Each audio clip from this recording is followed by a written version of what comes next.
we're going to talk about the LED technologies for high-efficacy lighting, which lay the foundations of numerous LED products we develop and manufacture. We believe that it is vital in making people's lives better through energy savings and environmental preservation. Through this presentation, I'm going to introduce the benefits of high-efficacy LEDs, their enabling technologies, and how they work. LED lighting has been the fastest-growing technology over the last decade. The market penetration of LEDs was faster than any other low-carbon technologies, such as e-commerce, wind, and solar power. Now you can find LED lighting everywhere. Almost all newly installed luminaires and bulbs are LEDs these days. The most important driver for such rapid market penetration was the energy saving that comes from the high efficacy of LEDs. With more and more energy-related regulations in place, higher efficacy has become a consistent requirement. The two most influential regulatory agencies in the lighting industry are North American Design Lights Consortium and the European Commission governing the Energy-Related Products Directive. Design Lights Consortium is updating its efficacy requirement to DLC 5.1 in 2020, and the European Commission has also revised the ERP classifications to a higher standard. ERP Class A specifications require lighting products to exceed 210 lumens per watt, which seems to be an almost impossible mission based on today's LEDs. As the DLC and the European Commission raise their luminaire efficacy standards, the LED industry's efforts to improve efficacy is facing challenges.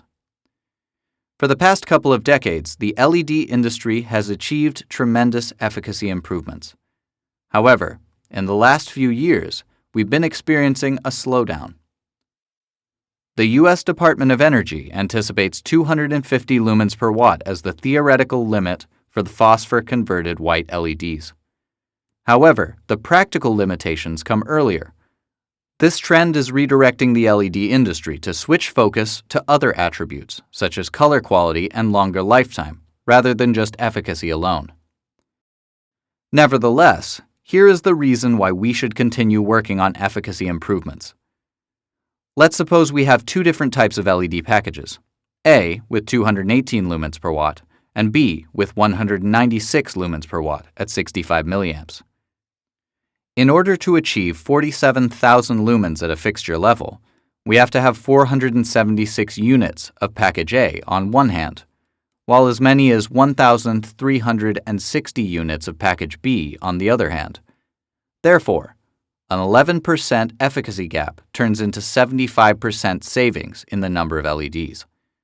However, this simple calculation didn't take thermal and optical considerations into account. It simply proves that a higher efficacy LED gives room for tremendous reductions of system costs. From this point on, we take a closer look at some of the key technologies to realizing high efficacy. This illustration shows a cross-sectional view of a white LED. A white LED consists of four major elements: epi, chip, phosphor, and package. Blue light generated in the epitaxially grown, gallium nitride-based, multi-quantum well LED chip is converted to white light by the phosphor and finally extracted from the package. As for epi, let me tell you about three essential technologies: corrugated interface substrate, buffer layer, and V-pit. The corrugated interface substrate, or CIS, is formed on the surface of the sapphire substrate. The CIS structure plays the role of localizing dislocations during growth, and the role of light scatterer during operation.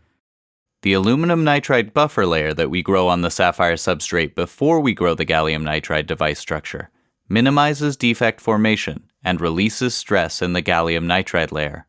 With the help of these technologies, we have successfully improved the internal quantum efficiency to close to the theoretical limit.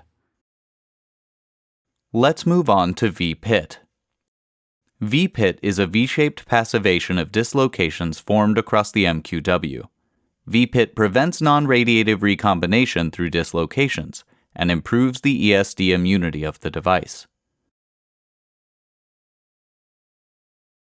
Let's look at the chip. There are two widely used LED chip architectures, namely Epi-up and flip-chip.